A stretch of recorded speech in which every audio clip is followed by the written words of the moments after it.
selamat datang di podcast Hukum Internasional Memahami Peraturan Global. Saya Lurgaris Sari dan pada episode hari ini kita akan membahas dan menjelajahi dunia hukum internasional. Mari kita mulai. Hukum internasional itu apa sih? Pasti banyak banget nih yang bertanya-tanya. Terus masih banyak yang salah persepsi mungkin. Nah, jadi di sini aku bakal jelasin apa sih itu hukum internasional. Jadi hukum internasional itu adalah sebuah bidang yang luas dan cukup kompleks yang mengatur hubungan antara negara-negara di dunia.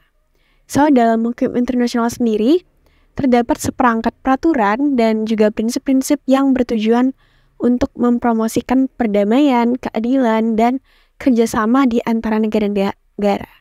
So, mari kita lihat beberapa aspek kunci dari hukum internasional. Jadi yang pertama-tama aku bakal bahas tentang sumber hukum internasional. Sumber hukum internasional itu didapat dari apa aja sih? Kenapa bisa ada hukum internasional ini gitu? Jadi ada dua sumber hukum internasional. Dua sumber utamanya yaitu perjanjian internasional, traktat, dan kebiasaan internasional. Nah, perjanjian internasional itu apa sih? Perjanjian internasional sendiri adalah perjanjian yang dibuat antara negara-negara dan memiliki kekuatan hukum yang mengikat mereka. Sementara itu, kebiasaan internasional terbentuk dari praktek yang berulang-ulang dan diterima oleh negara-negara sebagai hukum yang berlaku. Kemudian, apa sih aspek penting dalam hukum internasional sendiri? Nah, jadi kalau kalian masih kecil, kalian suka nggak sih main yang namanya perang-perangan? Nah, jadi dalam aspek penting hukum internasional itu hukum perang nih. Jadi ternyata hukum perang tuh bukan sekadar main-main aja, bukan sekadar bersenjata aja, tapi ternyata hukum internasional mengatur hal itu gitu. Dan hukum internasional menjadikan hukum perang menjadi salah satu aspek penting dalam hukum internasional sendiri. Nah, jadi hukum perang itu dikenal sebagai hukum humanitarian internasional. Jadi dia mengatur perilaku negara-negara selama konflik bersenjata. Kemudian hukum perang sendiri ini juga melindungi warga sipil yang tidak terlibat dalam konflik dan membatasi penggunaan kekuatan militer. Jadi prinsip-prinsip yang dianut oleh hukum perang itu ada seperti proporsionalitas dan perlindungan terhadap penyiksaan menjadi dasar dari hukum perang sendiri. So, next-nya aku bakal bahas perdagangan internasional. Siapa sih yang suka sama yang namanya perdagangan gitu? Nah, kalau aku sendiri, aku lumayan kurang suka gitu sama yang namanya perdagangan karena mengandalkan hitung-hitungan gitu ya. Jadi, di sini aku bakal bahas yang namanya hukum perdagangan internasional. Jadi, hukum itu tuh mengatur mengenai hubungan perdagangan antara negara-negara, termasuk aturan tentang tarif, hambatan perdagangan, dan perlindungan kekayaan intelektual gitu. Organisasi Perdagangan Dunia (WTO) merupakan badan yang mengawasi dan juga memfasilitasi mengenai perdagangan internasional dan juga mengatur dan membantu menyelesaikan sengketa antara negara-negara. Oke, setelah hukum perdagangan internasional, setelah hukum perang gitu kan, dan juga sumber-sumber dari hukum internasional, aku bakal bahas salah satu hal yang paling anak muda biasanya angkat gitu ya, sering dibicarakan, sering disuarakan gitu kan sama anak-anak muda, yaitu apa sih? Nah, hukum internasional ternyata juga melibatkan perlindungan hak asasi manusia, HAM gitu kan. Deklarasi Universal Hak Asasi Manusia yang diadopsi oleh Perserikatan Bangsa-Bangsa pada tahun 1948 menjadi tonggak dalam upaya perlindungan hak asasi manusia di seluruh dunia. Hukum internasional mencakup pengadilan internasional untuk mengadili pelanggaran hak asasi manusia dan juga memastikan pertanggungjawaban pelaku kejahatan terhadap kemanusiaan gitu. Kemudian tentu aja hukum internasional juga melibatkan isu-isu lingkungan hidup perlindungan terhadap teroris internasional, dan masih banyak lagi. Nah, hukum internasional sendiri itu nggak kaku gitu sifatnya, guys. Jadi hukum internasional ini terus berkembang, terus mengevolve hukumnya itu dengan perubahan di dalam hubungan antara negara-negara di dunia. Jadi seiring adanya hubungan baru di antara negara-negara di dunia ini, ya tentu saja hukum internasional itu bakal berkembang, bakal menyesuaikan diri, bakal yang namanya update gitu, guys. And then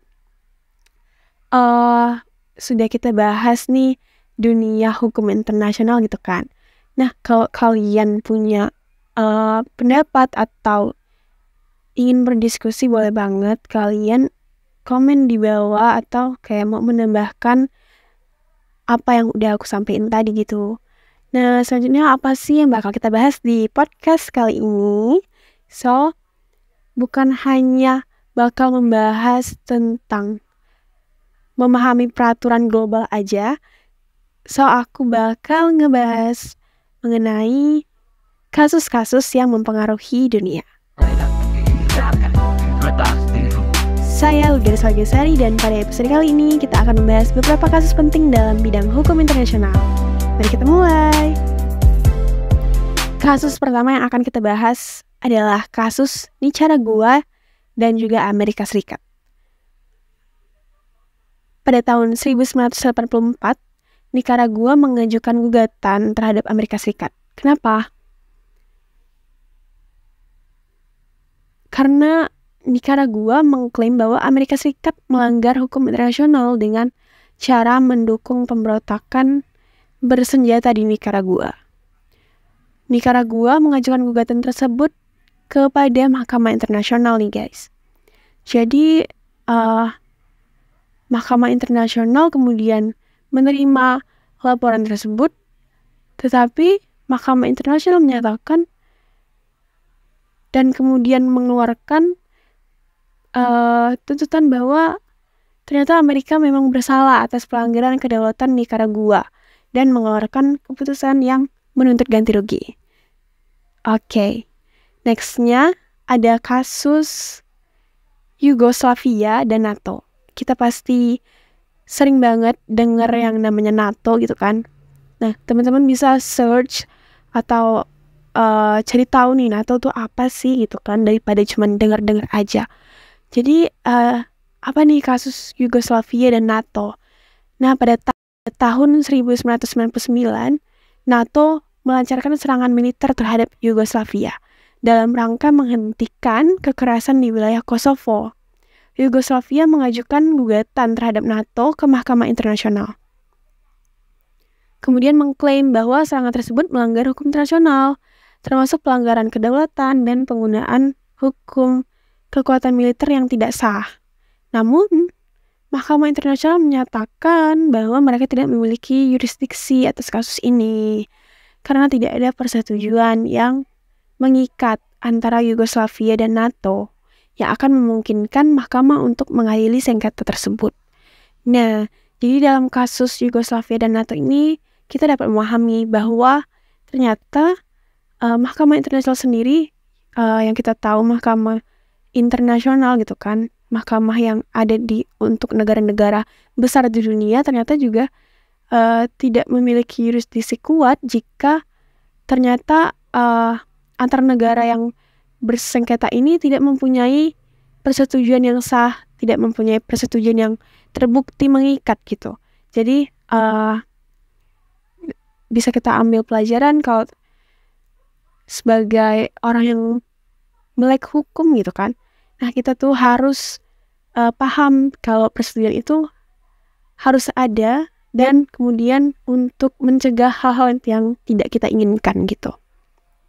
Kemudian makin menarik sih ini guys. Kemudian ada kasus ketiga yang menarik untuk dibahas adalah kasus arrest warrant of 11 April tahun 2000, yaitu Kongo versus Belgia. Pada tahun 2000, Belgia mengeluarkan surat perintah penangkapan terhadap Menteri Luar Negeri Republik Demokratik Kongo yang sedang melakukan kunjungan resmi di Belgia. Atas tuduhan apa? Atas tuduhan pelanggaran hak asasi manusia. Kongo mengajukan gugatan terhadap Belgia ke Mahkamah Internasional juga, kemudian menuduh Belgia melanggar kekebalan kedaulatan negara. Mahkamah Internasional menyatakan bahwa Belgia melanggar hukum internasional dengan menolak memberikan kekebalan kepada pejabat Kongo dan mewajibkan Belgia untuk menghentikan pengejaran hukum terhadap pejabat tersebut. Oke, dari 3 kasus di atas, teman-teman makin tertarik ya sama hukum internasional. Nah, ternyata banyak banget kasus-kasus yang bisa kita pelajari dari hukum internasional gitu. Dan kasus terakhir yang akan kita bahas adalah kasus South China Sea, Laut Cina Selatan. Siapa sih yang gak pernah dengar sama kasus ini? Entah itu dengar seliweran aja, atau dengar pernah baca berita, atau baca di blog-blog gitu kan, di website-website. Nah, kasus Laut Cina Selatan ini apa sih gitu?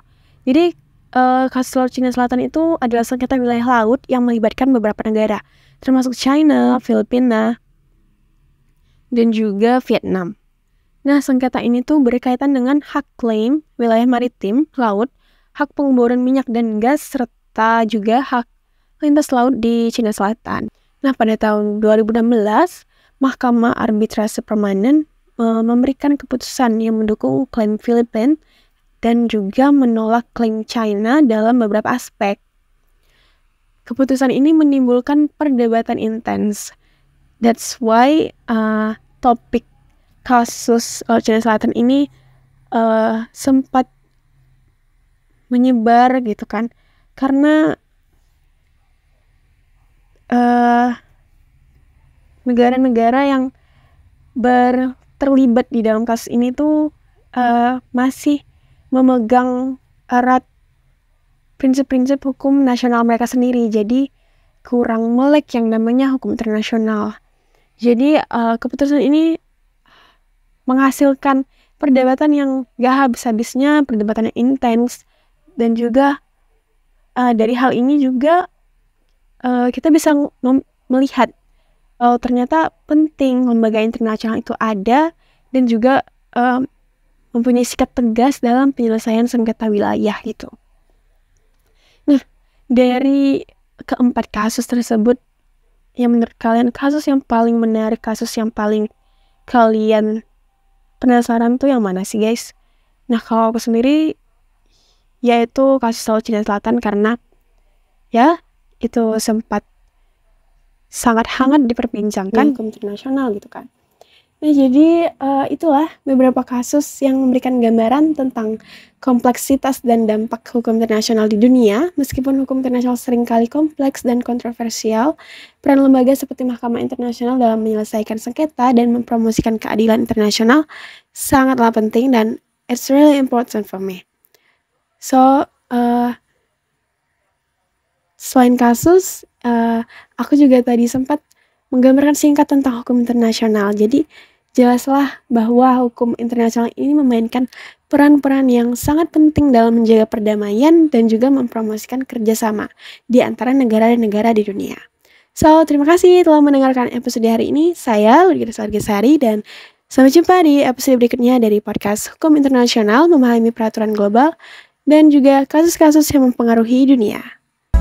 Bye-bye!